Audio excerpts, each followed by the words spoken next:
Hello, everyone, and welcome to episode 3 of the Bitcoin Curve podcast. My name is Aversion, and in today's episode, we are going to be diving into the first of my 3 core principles for Bitcoin, and that is minimizing adverse human behaviors.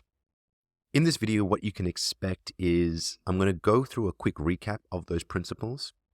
I'm going to provide you a framework on how I start to think about this principle as it's applied in Bitcoin.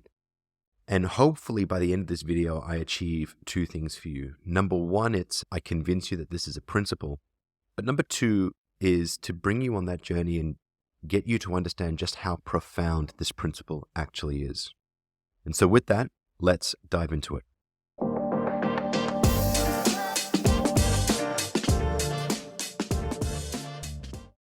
So before I dive into the brief recap, if you haven't watched episode 1 and 2, I highly recommend you do, because this video is going to draw from episode 1's definition of Bitcoin. And so if you want to understand how I got to this definition, go and watch that, because I'm not going to go through that in this episode.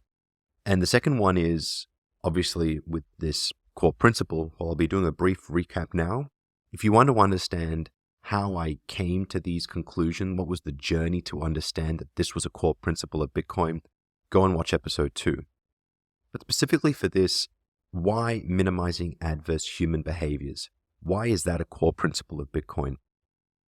In the previous episode, what I went through was how Bitcoin is made up of a number of components and features. I walked through how the market more broadly looks at these principles and features. And I put forward the fact that I did not believe that these were core principles.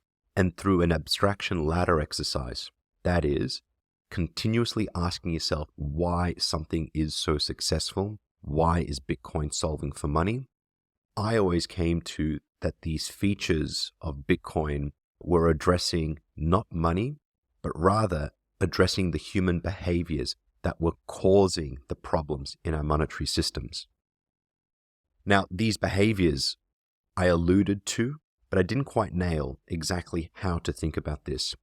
But I drew from my religious wisdoms, that is, my upbringing as a Hindu, but also some work that I was listening to from Jordan Peterson, that brought me to a conclusion that there was something in religion that was very applicable to what I was observing around Bitcoin, and specifically how it was minimizing these human behaviors.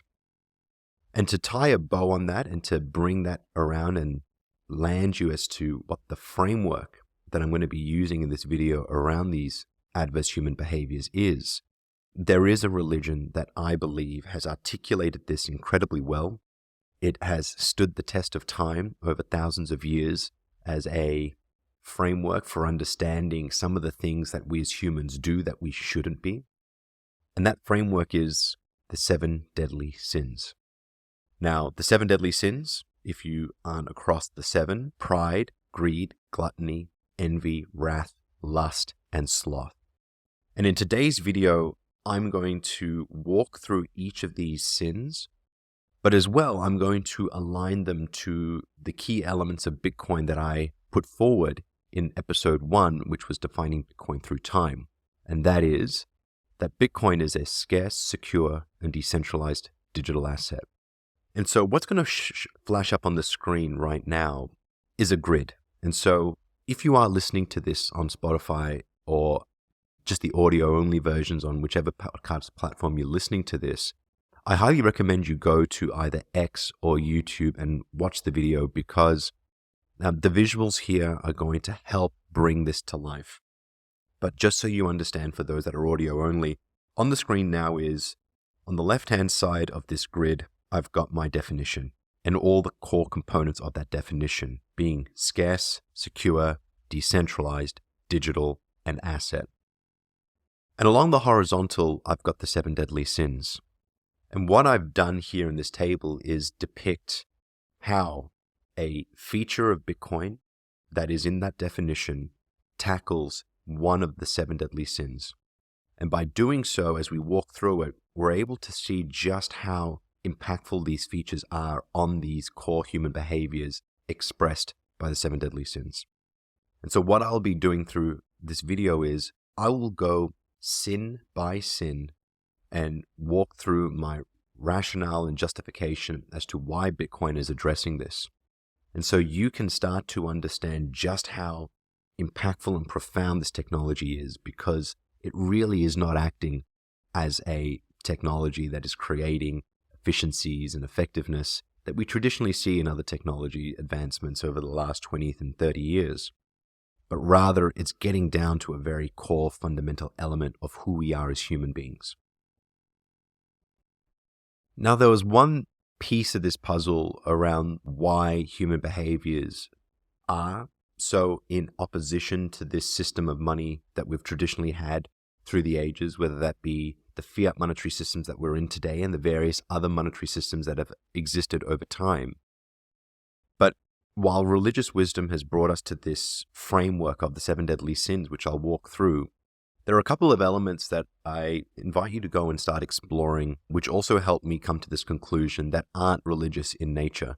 But when you start to go into our physiology and you start to think about evolutionary biology, there are things that have occurred over the thousands and millions of years in our evolution that have hardwired a set of these behaviors. And so what I would explore if I were looking for a non-religious foundation to this argument is, how are these 7 deadly sins tied to the survival instincts and survival mechanisms that we've evolved to manifest in ourselves that we still carry on through today? If you rewind 1,000,000 years ago in our very, very early ancestry, these sins were the things that kept us alive.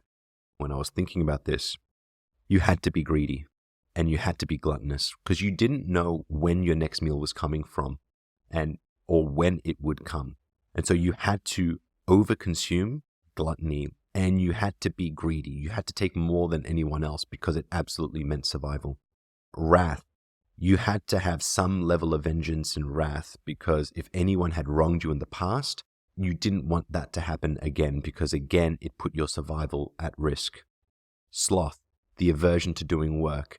You didn't want to expend more energy than you absolutely had to because energy was so scarce, and so you had to conserve as much as humanly possible. Envy. If someone had more than what you had, you always wanted to attain what they had. Again, survival instinct on resource.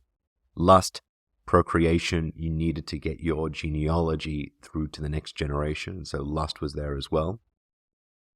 And so you start to see that some of these behaviors, 1,000,000 years ago, even 100,000 years ago, were so critical because if we didn't express this, there was a good chance that we would not survive. And so these are becoming survival instincts.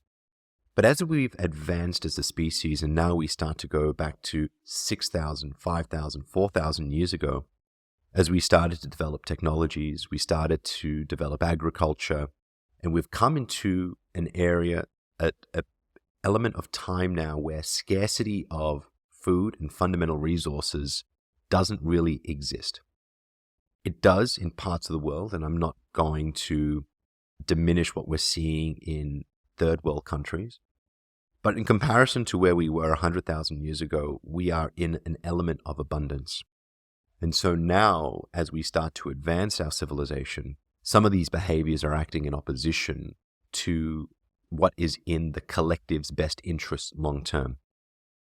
I think what I believe is that religion understood this and understood this in a way that what I'd call the rational scientific brain couldn't at that point in time, and was able to put in place a number of principles and things to live by to ensure that we didn't express a lot of these behaviors. And an example of that, being raised as a Hindu, which I saw, which got me onto this track of believing that this was the case, was how Hindus look at cows as sacred or like God. So I want to be clear, they don't think that a cow is God, but rather like God. And why? It is very easy to slaughter a cow and eat the meat, and that will last you a number of months. But if you didn't slaughter a cow and you looked after the cow was able to do a number of things that was life-giving. It was able to till the fields in a way that humans can't. It is far more effective because of its strength in order to till a field, and so it allowed agriculture sustainably over a long period of time to be able to sustain that family or that community. It produces milk, which is also incredibly nutrient dense and calorie dense, and so it was life-giving in those ways. It is far easier to slaughter a cow in the short term, but it's much harder to not, but realize that that was also in your best interest long term. And so I saw how religion was putting in principles that acted in humanity's best interests. And so when I tied the two together, and this is my own personal journey, and I don't mean to demean any religion in the way that I've thought about this. What I was able to see, though, through this journey was that was where the wisdom of religion really shone through for me. They were able to understand how behaviors weren't acting in our long-term interests, even though they may be in our short-term. And for us to be prosperous as a civilization, we had to force ourselves to act in the best interest in the long term.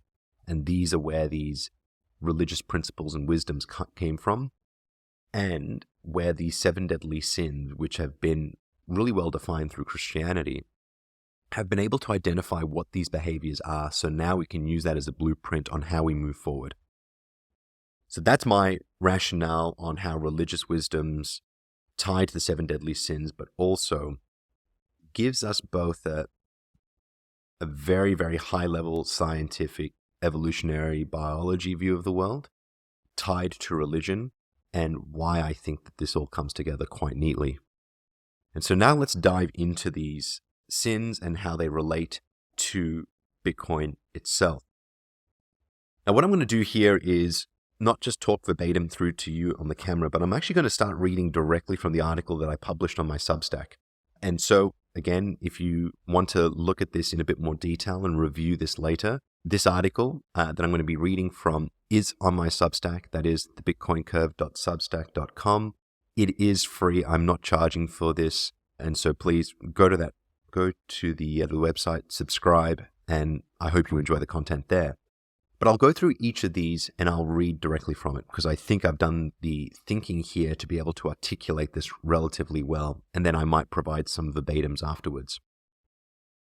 So with that, let's start diving into the 7 deadly sins and how they overlay with Bitcoin's technical features to deliver what is the greatest form of money this civilization has ever seen.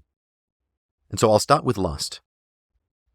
So what is lust? So lust is often associated with an intense or unbridled sexual desire, but you could easily substitute sexual with any other vice, and that definition would hold. So for this analysis of money, lust would be the intense or unbridled desire for money. I started getting torn between lust and greed when I approached this one, as these sins both drive us to want and attain more money. But for lust, I've classified this as people who currently don't have sufficient money that have a lust for it. And this distinction will become important later as I pull all of these 7 deadly sins together. Lust in our current fiat monetary system will afflict the vast majority of us, because most of us do not have enough money for the goals or dreams that we may hold. And therefore, while this sin may not be the most deadly of the 7, it will be the one that is most widely held by the population. There is a broader adoption challenge that will play into this, which I'll tackle in subsequent research. So for the meantime, that's about it for lust.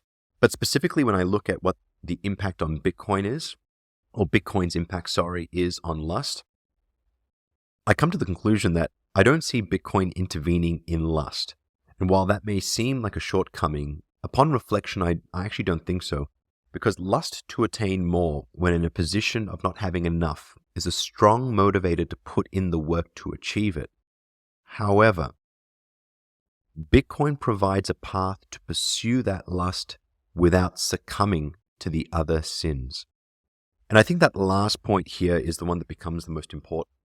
Because if you do see lust as a great motivator in order to try to attain more, you don't want then to succumb to the other sins, which then act in opposition to your long-term interests.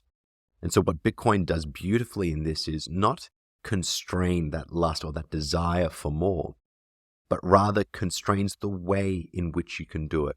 And as we go through these other sins, what you'll start to realize is it's constraining it in such a way that will bring the best out from all of us. And I think that is the key here. So for lust, specifically, Bitcoin is not really tackling it in any way outside of making sure that as you pursue that lust, you aren't succumbing to the other sins. So the next on the list, gluttony. So gluttony is the overindulgence and overconsumption of anything to the point of waste. And the definition here is incredibly important. Before I dive into the body of this, when you look at this, it's about overindulgence, overconsumption, and waste. And it's very, very different to greed, which we'll get into shortly. And so why would you want to do this? I went through it at a high level on the evolutionary path as to why you would want to be gluttonous, to overconsume because you could then store it for later. But in the monetary system, this runs rampant and really needs to be addressed. So, returning to the article, the only time I can think of anyone overconsuming to the point of waste is when they have more than they need. And the downside of losing that resource won't impact that individual at all. This one is tied to greed, but beyond that sin, why would anyone accumulate to the point that waste is realized? So the first is, through greed, the individual accumulates more than they need and therefore can waste. And that point is amplified through a system where what is being consumed can be created easily and thus further lowers the barriers of overconsumption. So that point around that overconsumption in money is the challenge of the fiat and reserve banking system, which allows a central authority to issue new money through debt, that is, monetary printing, providing a get-out-of-jail-free card for gluttonous spending without any consequence for the waste. I'll highlight this with something that we are all largely aware of, yet we gloss over. There is rarely a time that a public entity, government or government-funded, can deliver a product or service that is better, faster, or cheaper than the private sector. And yet we continue to let them do it because they can always print more money to cover up their waste, making the consequence of that poor spending insignificant in the short term. So what is the solution? Well, the solution to gluttony is scarcity. So the 21 million Bitcoin, that is the hard cap supply for Bitcoin, is so powerful in this scenario as it creates a significant barrier to overconsumption and waste because you can't magically make more of it once you lose it. Instead, you will put in the work to earn those losses back. And even in the example where someone does have a significant amount of Bitcoin, they may not feel the pain of overconsumption in the short term. But eventually, it will hit the point of pain because the traditional exit ramp of the debt and monetary creation has been closed off, forcing a behavior change at that tipping point. And so gluttony really is addressed through scarcity. And so the Bitcoin impact, by instituting scarcity in supply, it builds a deterrent for overconsumption and overindulgence, given its finite nature.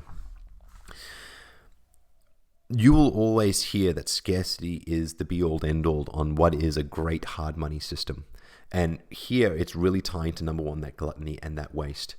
I don't think that there is a government around the world, maybe with the exception of countries like Singapore, that are effective in the way in which they use the money when you compare them to a private sector counterpart.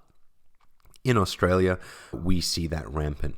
The amount of projects that are overrun in terms of cost, that are delayed because of time, and aren't actually of the highest quality that you could possibly get in comparison to the private sector is prolific. Examples in the energy space, examples in infrastructure, and not just that. Specifically in Victoria, we had a road project that was put forward by a government. And when the government changed, you could see that, let's just call it, the political game started, and this new government did not want to complete the project that was put forward by the previous government. In Victoria, this was the East-West link, And to those international listeners, you may know this, but for the network of mine that here in Victoria will absolutely know this. The new government came in, ripped up the contract, had to pay exit fees, only to then build effectively the same road into the future, having to go back out to market, find another builder, and then enter into another contract. And what that did to the Victorian people is, number one, hit them with exit fees in the hundreds of millions, delay that road project by years. And why? It was gluttonous behavior, along with a couple of other sins that were being expressed by this government. But that overconsumption and that gluttonous behavior would not have been able to have occurred if the monetary supply was fixed, because we weren't in a fiat monetary system able to take on debt. It would have acted as a massive barrier. And so even in this example, and I know this is very contextual to Australia, but for those international listeners, I'm sure you could probably think of a number of times where this has happened in your countries. This would never have been able to occur because there is no way a government would have such waste, knowing that they had to find a way to recover it to stay solvent. And so gluttony and scarcity go hand in hand, and I cannot reiterate enough just how important scarcity is in Bitcoin and to ensure that we have a hard money. So the next sin, greed. So one of the easiest sins to understand in the context of money is greed, which is an inordinate desire to acquire or possess more than one needs. This one doesn't just touch the money itself, but the broader system of money and how it currently works. The core problem I see is that money eventually finds its way back into the hands of the wealthy. The system as it stands today means that regardless of what money you have today as an individual, through your use of it in everyday life, it will eventually move out of your hands and into those who already have more than they need. It centralizes at the top. And you may be asking how. So let's look at the excessive borrowing of nations to fund the COVID-19 interventions. All of those funds in the form of stimulus went from the people spending in the short term for groceries and other supplies, and it went straight into the hands of the owners of those businesses. In addition, as a result of an increase in spending on a relatively static supply of goods, these businesses were able to raise prices, leading to inflation. Not only did you lose the money you received, you were no better off than before the intervention. The rich got richer, and what you had remaining was debased. The same can be said for the money injected into the healthcare system for the vaccines. Pfizer pocketed $37 billion in vaccine revenues in 2022, making it one of the most lucrative products in history. This was with minimal effort when compared to other drug releases that often take upward of 10 years to pass through the various gates in the clinical trial process. And their pricing behavior globally showed that they charged higher prices in jurisdictions that they knew could pay more. The ROI on this drug was far greater than any other drug in history, and so we know that this organization, amongst others, showed huge signs of greed. They took advantage of people extracting monetary value that was far more than needed to deliver something that was thought to be in humanity's best interests, the very definition of greed. And in the end, this all comes back to money. Bitcoin's decentralized nature means that the effects of greed cannot manifest through enforcing a monetary system that prioritizes those in power. Having a hard cap in supply means that greed-driven money printing is no longer available. And if the pandemic occurred while we were on a Bitcoin standard, it would have forced the drug manufacturers to price the vaccine at a price point that the system could afford, rather than what we saw, which was it was priced against how much money the government was willing to print. So what was Bitcoin's impact here specifically with greed? Being decentralized moves the ability for the powerful few to control the system to the detriment of the many, and being scarce forces pricing to reflect actual value versus the distorted and inflated post-money printing value. That was a lot. But let me bring a bit more color to this between decentralized and scarcity in this particular case. We will always take the easy way out, and that's what leads to the money printing. And often, and we'll talk about that in Sloth, But in the case of the COVID-19 pandemic, because governments were intervening into the system, and while they were intervening in what they believed was in the public interest, because they weren't able to foresee all the consequences for that intervention, we came to this perversion. And that is when you are faced with pharmaceutical companies providing a price for what you believed at the time was life-saving medicines, in this case vaccines, it is very hard to negotiate a fair price when there aren't constraints around the monetary system that you're using to pay for it. And what I just walked through in that example, which you again can go to the Substack and reread, was that the government went and took the easy way out, which was, we will just print more money. This is a necessity. We have no choice.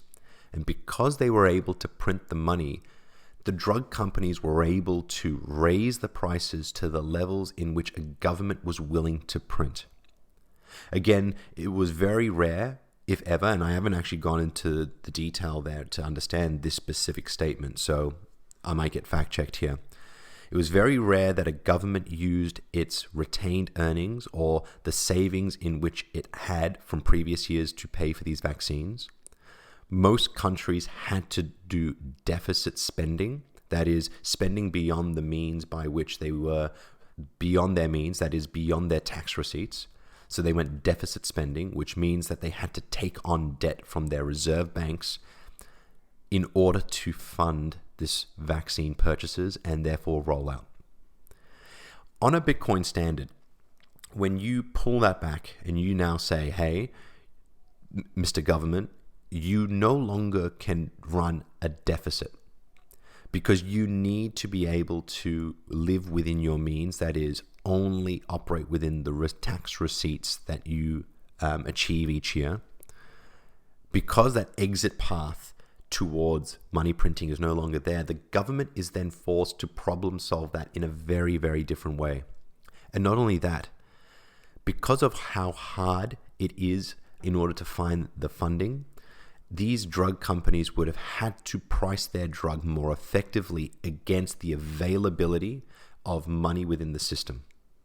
And we would have seen these drug prices decreased significantly. And I believe it's Jeff Booth runs through this perfectly.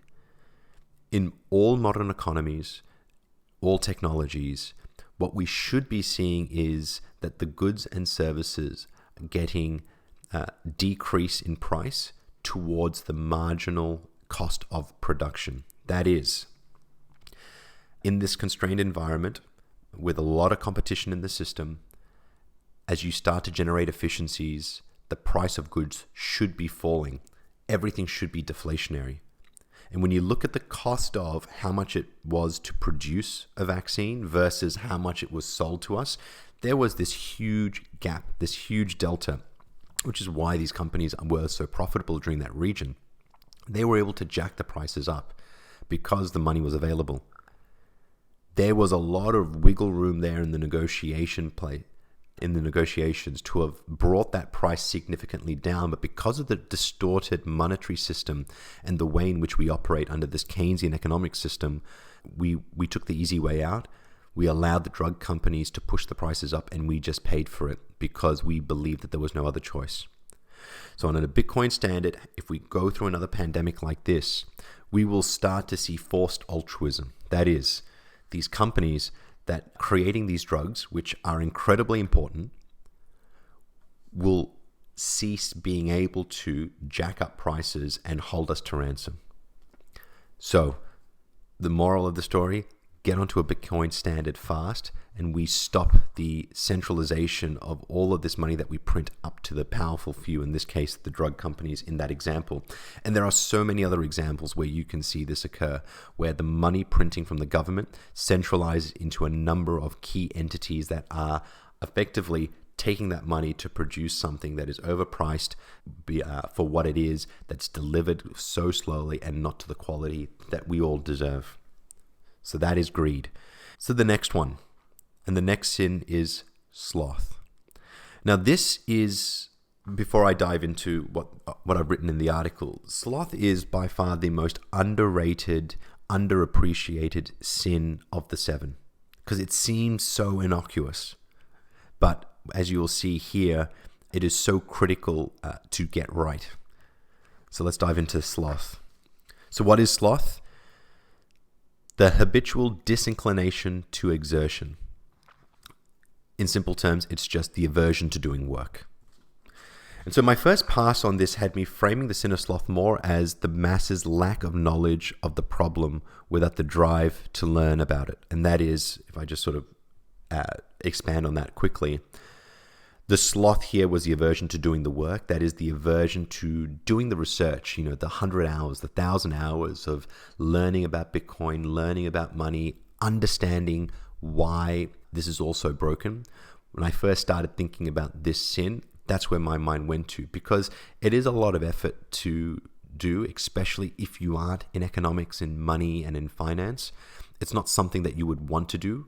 And so I thought that it was laziness in this case of how sloth was manifesting. But secondly, if that knowledge was obtained, that they wouldn't want to fight the system given the size of the problem, making their efforts seem in vain. Again, I'll expand a little bit more on this. If we look at the debts that all of our countries have gotten, and again, I'll use this for the Australian context, the Australian governments at both federal and state and local levels have accumulated what is now 1.9, almost $2 trillion, in debt. Now, when you just think of the number trillion, that seems insurmountable for any one individual to intervene on and try to solve for. And because of just how big the problem is, it is so hard to then get up off your seat and start taking action. And so again, sloth in this context, as I was originally thinking about this, was the aversion to doing the work because it just seemed so big that your efforts would not create any level of impact. So yeah, again, both require a level of effort that is increasingly harder to inspire in our society. But on my second pass, I realized that I looked through the victim's eyes and not that of the villain in this story. So sloth can also be the disinclination to doing the hard work. And in this case of the powerful, given the ease in which money can be printed, there is no incentive to do the hard work to create value because of that easy way out of the money printer. Both scenarios highlight that where effort doesn't need to be expended, then it's in human nature to take the easy route. This inherent sloth nature afflicts both the powerful and the weak. Unless it is broken, I can only see the effects of this compound over time, which has ultimately created the increasing gap between the wealthy and the rest of the world. I would say that the incentive built into our current fiat system is preying on our inner aversion to doing the work, sloth, with the easy path being money printing. This is where one of Bitcoin's critical elements aligns perfectly to combat this sin, and it's proof of work. It forces the expenditure of effort to receive the return. And not only that, this proof of work mantra has formed an integral part of the ethos of Bitcoin that all Bitcoiners will echo. Beyond the technical solution, it's built into our language, which may further shift people from a culture of convenience to a culture of work. We sorely need this shift, and this culture of convenience comfort trap will continue to worsen otherwise. And I can't see how a society can function when no one is willing to put in the work. So what is Bitcoin's impact here? Forcing the education of the opaque money system and simplifying it removes the hurdle that inspires the sin of sloth. Putting in place a set of trusted and enforced rules removes the hurdle of helplessness. And further, proof of work forces the work to be done rather than taking the easy way out. But I'll touch on the first two because I did talk to the problem being insurmountable for those that I've considered here the weak, but what I just mean is the less wealthy. So forcing the education of the opaque money tree system and simplifying it removes the hurdle that inspires the sin of sloth, and that is we need to make this as simple as possible. As I've said, as one of the other core principles of Bitcoin being simplicity, if it isn't simple, people can't participate. And so we need to create this education to be as easy as possible so that the masses can understand. The second piece of this impact is putting in place a set of trusted and enforced rules removes the hurdle of helplessness. This becomes so important because if you believe that the deck is stacked against you, that no matter what you do, somehow the higher powers that be will be able to manipulate the system and allow them in order to push you back down, it is very hard for you to say that I want to do the work. Because Bitcoin is programmed in code, hard-coded, everybody has to follow the rules. It's decentralized, meaning you don't have a government, you don't have large corporations that are able to exert themselves in a way that you can't. Because those rules are in place in this system, it is decentralized. There is proof of work. It's hardwired into code. No individual can influence this. It provides a sense of hope that if you play by the rules, you will get rewarded for the value of your work. And so this meritocratic element starts to come through specifically within this sin of sloth, because now you're removing that barrier, that overhead that is hanging over you, which is saying the DAC is stacked against you. They'll always find another way to make it harder for you. Why bother when you know that it is futile? Bitcoin removes that because you know you are playing by the same rules. And proof of work, you will see this on Bitcoin Twitter consistently. Proof of work is always put in there, POW, for when you put in the work, you see the outcome. Bitcoiners will always say proof of work. And I've seen that in a number of new Bitcoiners as well. It's in its ethos.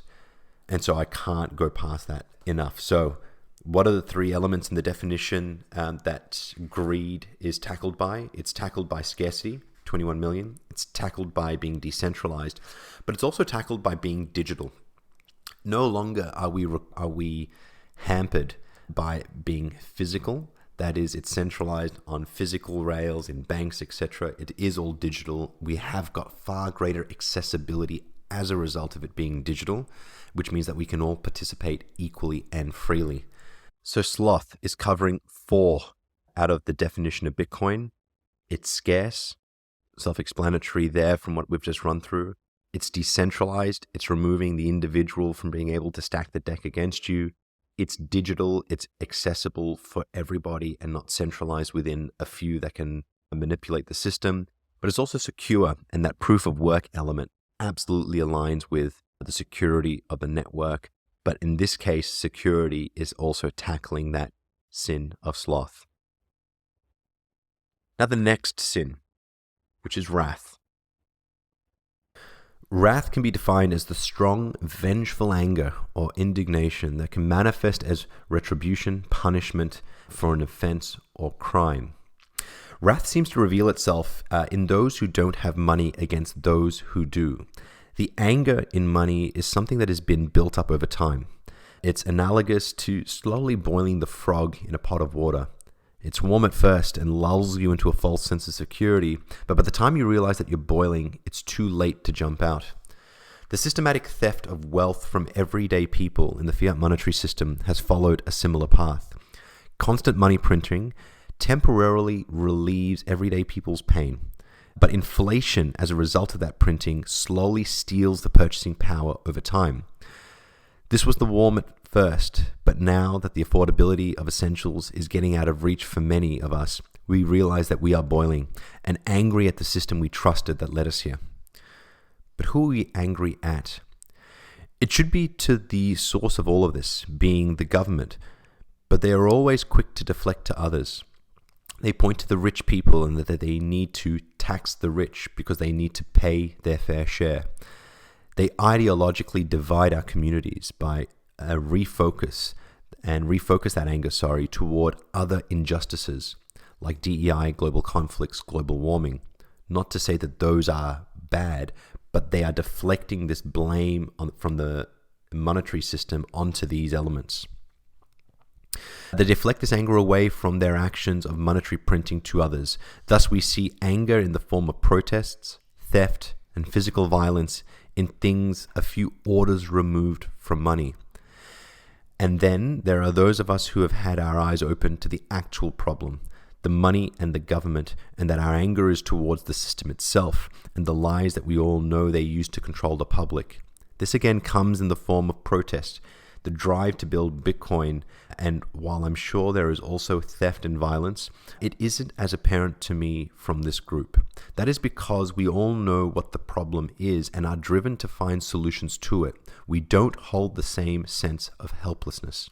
Wrath in money comes from knowing that something is wrong, that bad actors maintain it, and we need to overcome it.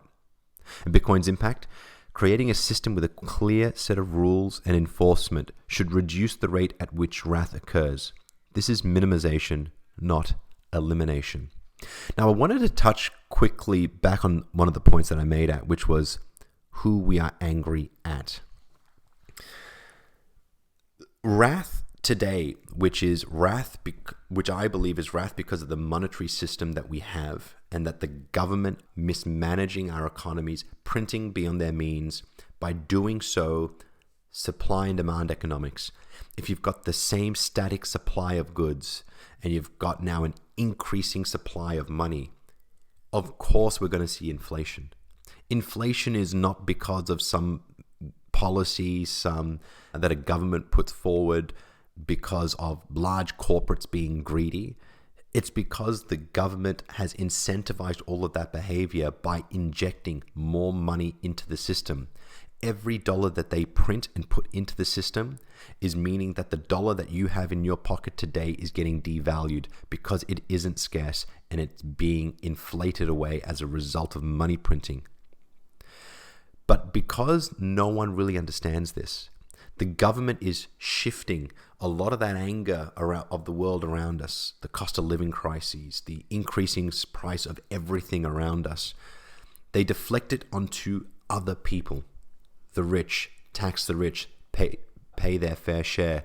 They talk to global conflicts. They talk to oil shortages in other parts of the world.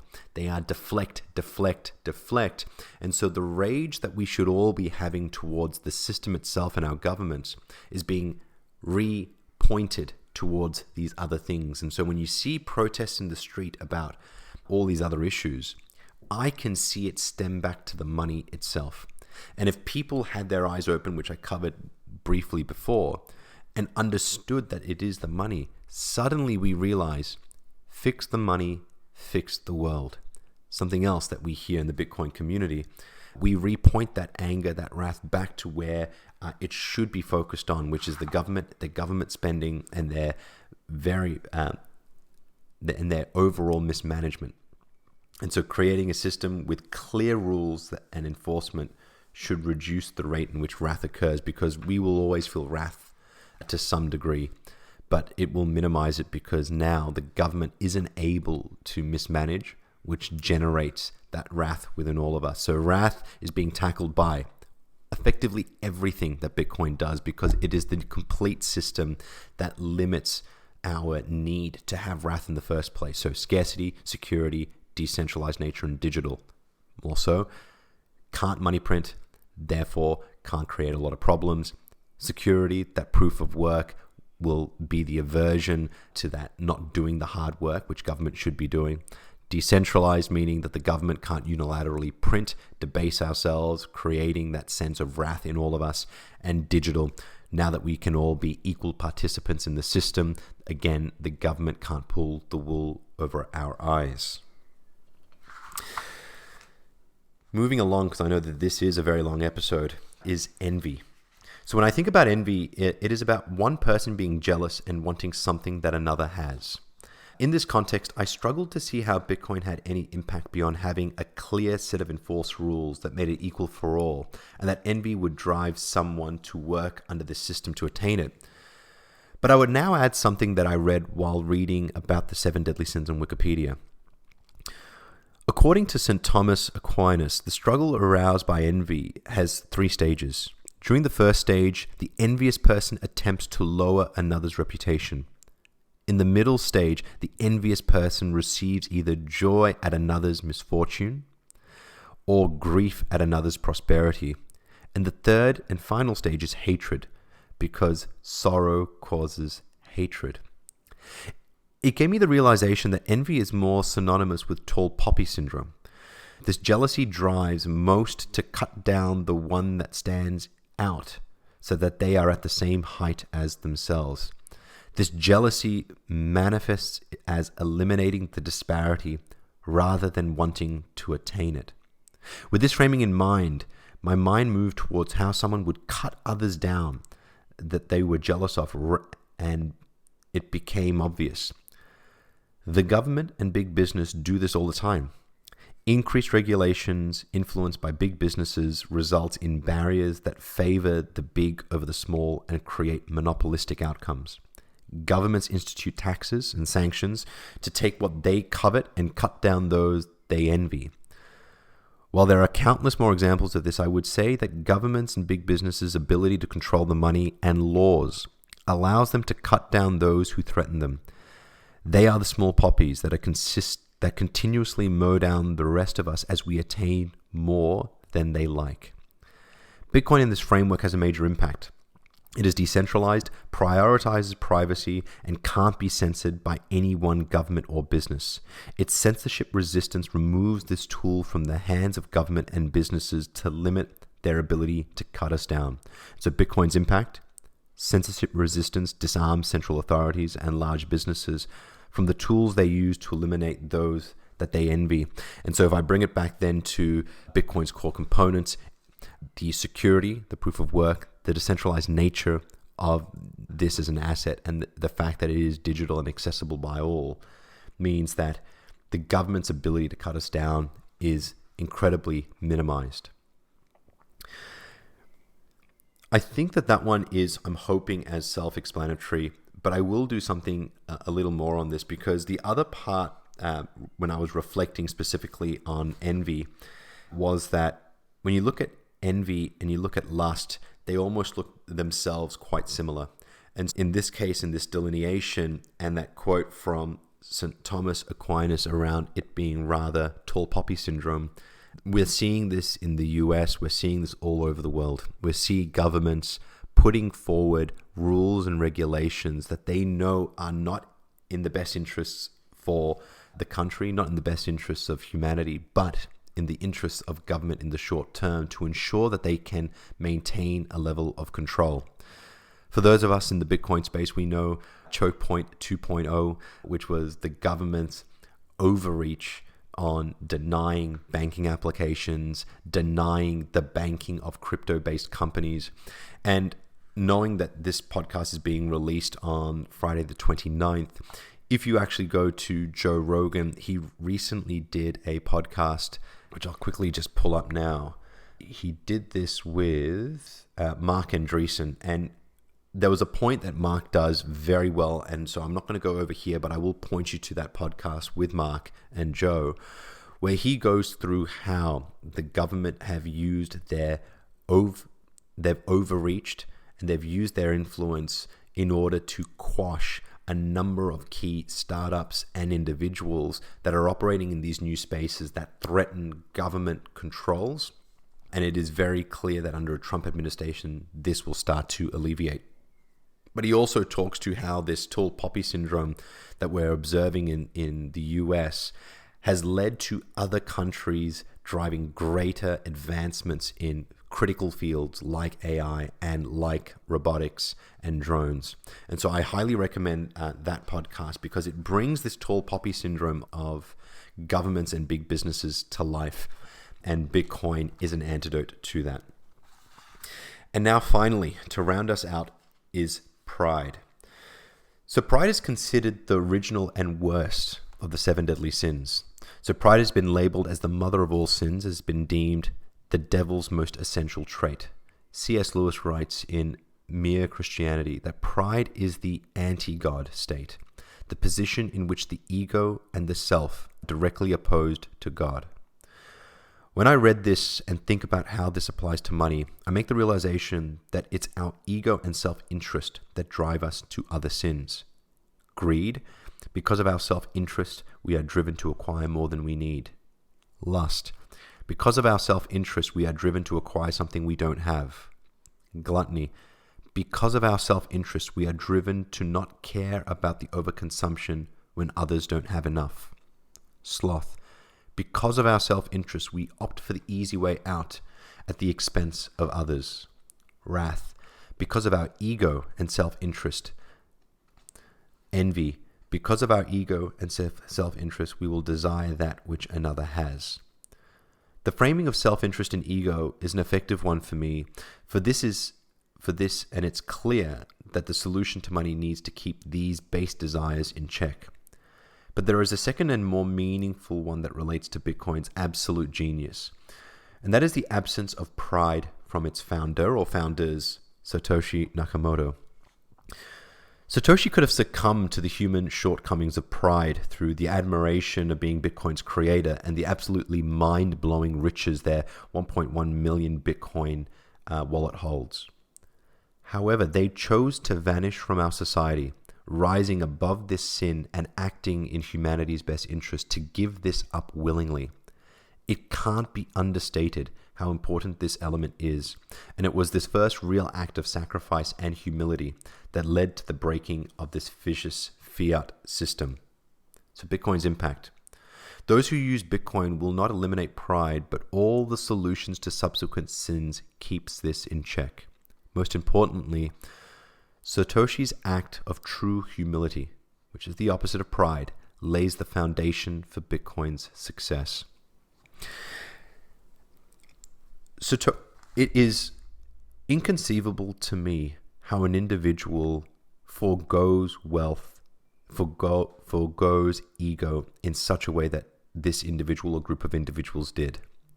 It is truly miraculous, because if I were to think of myself in that situation, I could see even myself succumbing to take that easy way out and start to liquidate some of that Bitcoin in my wallet to be able to enjoy the life around me.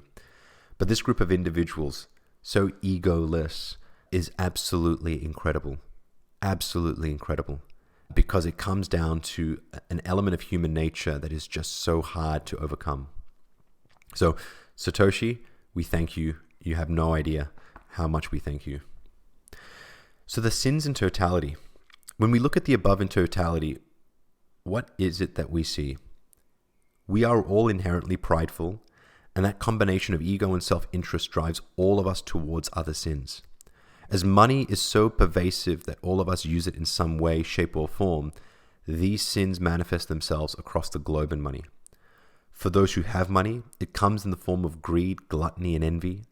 And for those who don't, it comes in the form of envy, lust, and wrath. A key element that keeps us all in this state of inertia, that is the tendency for this all to remain unchanged, when it comes to money, is our aversion to doing the work, and that is sloth. For those with money, the aversion to work manifests in easy way outs presented to them through money printing and monopolistic behaviors. And for those of us without money, it comes in the form of lack of knowledge and understanding of what money is, and a sense of helplessness where any effort seems in vain. And so how do we solve this? I'll start with back to my definition of money. Bitcoin is a scarce, secure, and decentralized digital asset. Nothing that the technical elements that make up Bitcoin sit behind the definition, which I describe in the first episode and also an article that's linked here as well. And so I'll flash that table up on the screen again for those that are watching. This is how Bitcoin and its definition tackles all of those sinful behaviors. And you can see that there is a lot of overlap. For each sin, I took a step back, and when I saw this and asked myself, has Bitcoin done anything to address each sin? For what I know today, it has. I can't steel man a probable scenario where human nature and sin overpower it. And don't get me wrong, there are plenty of ideas, but none of them have probable chance of being successful. So if I take a step back and give you a sense as to this, before I published this particular article and I looked at these sins in totality and I looked at the elements in my definition that they align to, it's very easy to straw man an argument, but that's not doing anyone any justice. Steel manning it puts you in the shoes of someone that may oppose this and try to come up with the best arguments as to why this may not occur. And so, as an example, I did come up with a number of scenarios of steel manning this as to where Bitcoin might fail against these sins.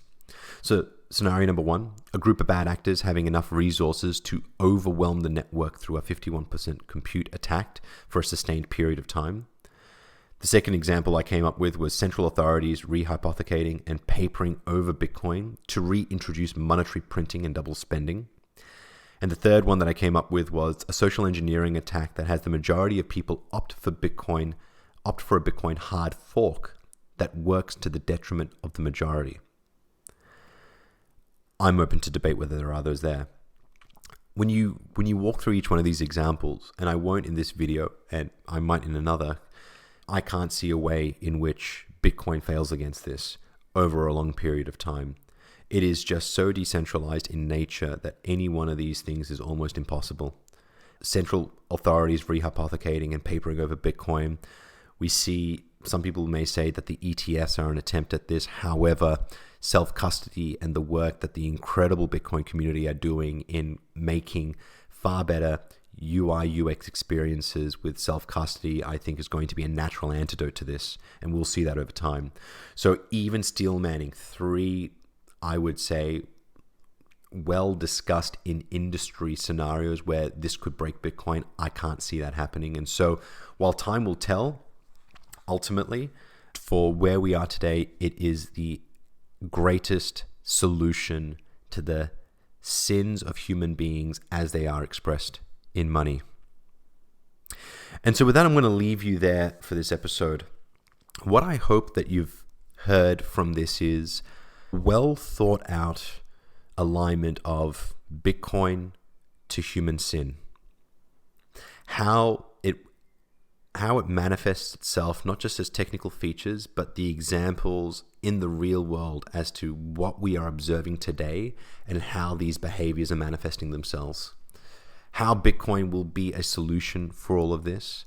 And it is a system that we can have hope toward and that we should all drive to become that medium of exchange and eventually that unit of account, and realize that vision that Safer Dinamus had in his book, that is, we are on a Bitcoin standard.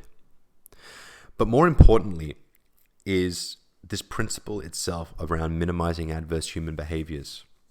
There was an element in this video as I walked through it where I talked to regulation.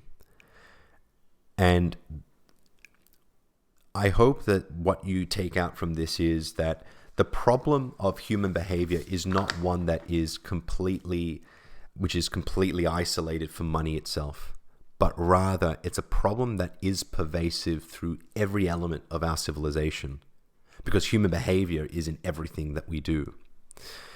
And where I'm going to be focusing a lot of my research efforts over the coming months is on how Bitcoin's principles, as we're seeing it unfold in money and how successful it is, how could these principles be applied in politics?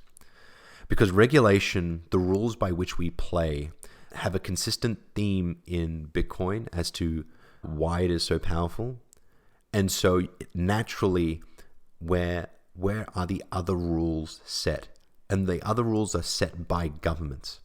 And so if we don't get governments and politics aligned to these principles, we are leaving the door wide open for bad actors to shift out of the monetary system and monetary printing, to use the hand of the government and regulation in order to quash those that they deem as being threatening to their existing power and wealth.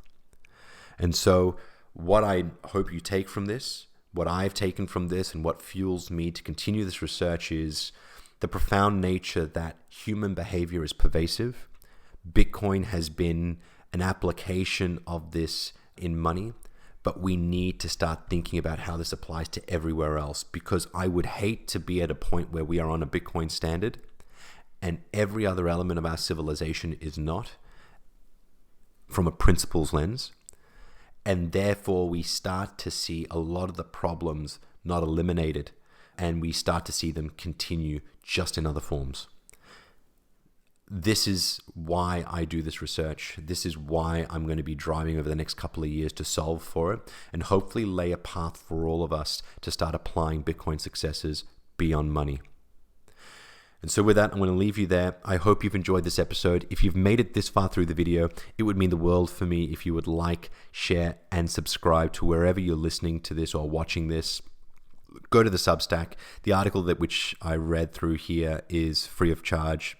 Go and read it for yourself, and hopefully I've convinced you on just how profound this principle is as it relates to money. And so with that, thank you for watching, and I'll see you in the next one.